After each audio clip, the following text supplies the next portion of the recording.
In the world of boxing, few stories hit as hard as this one.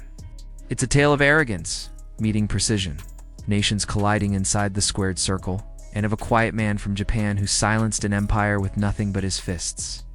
This is the story of Naoya Inoue, the monster, the man whose knockouts were so violent that some in America cried foul, calling him a cheater, a fraud, anything but what he really was, greatness incarnate.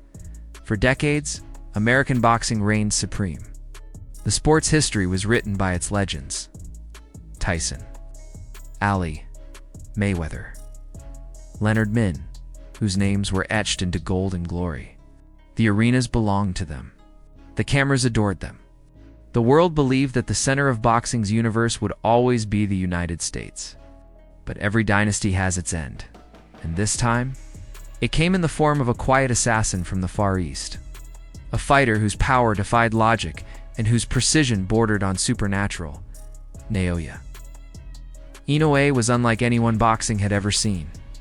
He wasn't brash, he wasn't loud, and he didn't play the villain. But inside the ring, he transformed into something primal, a machine calibrated for destruction. His nickname, the Monster, wasn't given. It was earned, punch by punch, knockout by knockout.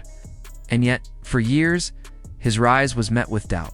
Critics said he hadn't faced real opposition. Others accused him of being protected in Japan, suggesting that his power couldn't possibly be natural. It was the same story told every time a new king rose outside American borders. But all that skepticism would crumble the moment Inoue decided to bring his violence to US soil.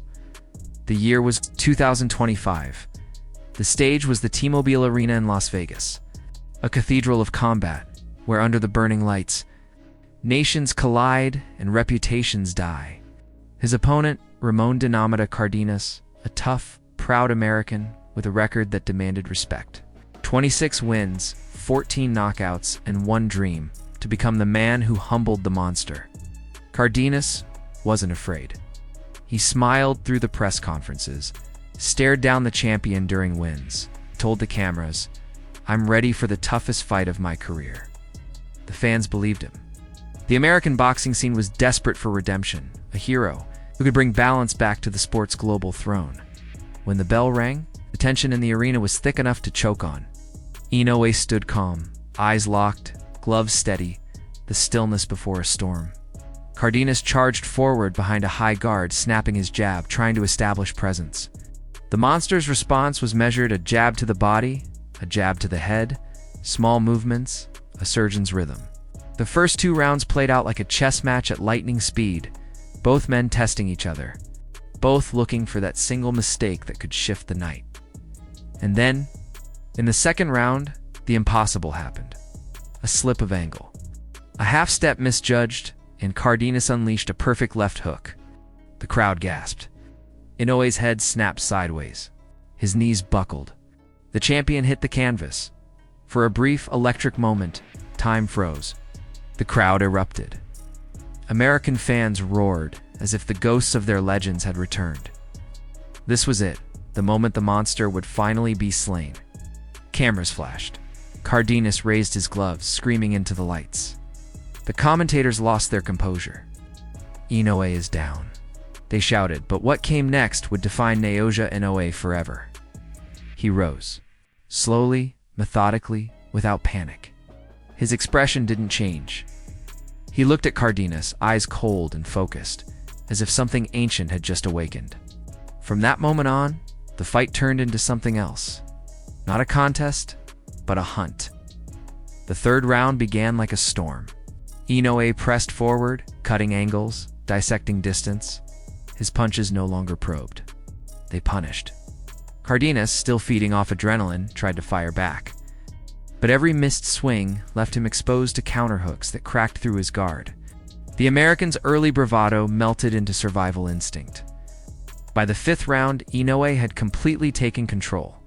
The Monster's timing was terrifying. Every feint drew a reaction. Every reaction was answered with pain. Round 6 was carnage. Cardenas tried to circle out, but Inoue trapped him against the ropes, unleashing a blizzard of body shots. You could hear them, the dull, meaty thuds that echo through the ribs and steal a fighter's breath. The crowd winced with every impact. Cardenas' face twisted in agony, but he refused to fall. The monster didn't stop. Left hook, right cross. Jab to the body, another hook to the head. It was relentless, mechanical, and merciless. The bell saved him, but barely. By the seventh, Cardenas was fading fast.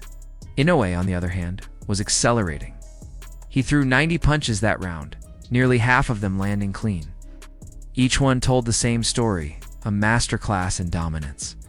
When his final right hand connected, Cardenas staggered, his legs betraying him, his soul nearly broken. Somehow, he survived the round, but in the eighth, survival wasn't enough. The end came swift and brutal. Inoue cornered him, unleashed a combination so sharp it felt choreographed by fate. A right hand detonated. Cardenas folded. The referee stepped in before the monster could land another. The arena fell silent for a beat, the kind of silence that only comes when disbelief turns into awe. Naoya Inoue had done it again, but his destruction of Cardenas wasn't an isolated act. It was part of a pattern, a trail of American bodies left behind in the wake of his rise. Each of them came with confidence, with swagger, with the belief that their style, their toughness, their home field advantage would be enough. Each of them fell. 2 years earlier, in 2023, the undefeated American champion Stephen Fulton had made the same mistake. Fulton was no ordinary fighter, slick, confident, with the kind of self-belief that borders on arrogance. Before their fight, he dismissed the hype surrounding Inoue. "He's just a Japanese fighter doing his thing," Fulton said. "That's all the hype is." But when the bell rang in Tokyo, the truth hit harder than any punch. From the first round, Fulton was on the defensive. Inoue's jab sliced through his guard like a laser. His movement was too fast, his timing too precise. Every time Fulton tried to counter, he was beaten to the punch, literally. It wasn't just the power. It was the inevitability. By the third round, Fulton looked lost. He was supposed to be the technician, the master of distance, but he couldn't even establish rhythm. Inoue didn't chase. He stalked. Every feint drew panic. Every step forward forced Fulton to retreat. The monster was now not just stronger, he was smarter. He adapted mid-fight, shifting gears seamlessly. When Fulton tried to circle, Inoue cut him off. When he tried to trade, Inoue punished him. The American's punches glanced off gloves and shoulders, while Inoue's landed flush, echoing through the arena like drum beats of dominance. By round 7, the outcome was written in sweat and blood. Inoue trapped Fulton against the ropes and delivered a thunderous right hand that sent shockwaves through the crowd. Fulton stumbled, disoriented, trying to grab onto anything that wasn't there. Inoue closed in, unleashed another combination, and Fulton collapsed. The referee didn't even bother counting long. It was over. For Inoue, it was a statement to the world, and to America in particular. He didn't need controversy, he didn't need excuses, and he certainly didn't need validation. His fists did all the talking. But to understand how the monster became what he is, you have to go further back to his early conquests. When he first stepped into American lights as an untested curiosity in 2017, Naoya Inoue faced Antonio Nieves, an American bantamweight brimming with confidence. Nieves was certain he would expose the Japanese prodigy. He scoffed at the hype, calling Inoue unproven, suggesting his opponents in Japan were handpicked and easy. "Has he really been tested?" he said in interviews. Everything goes his way back home. First Bell answered that question. From the start, Inoue dictated every second of the fight. His jab wasn't just a setup. It was a weapon. His combinations were crisp, balanced, lethal. Nieves tried to keep up, but each time he opened up, he was punished. By the second round, Inoue began targeting the body. Left hook, right cross. Back downstairs? Nieves flinched every time the glove touched his ribs. The Japanese fighter's accuracy was frightening, every punch landing exactly where it was meant to. By round 5, Nieves was no longer fighting to win, he was fighting to survive. And Inoue didn't let him.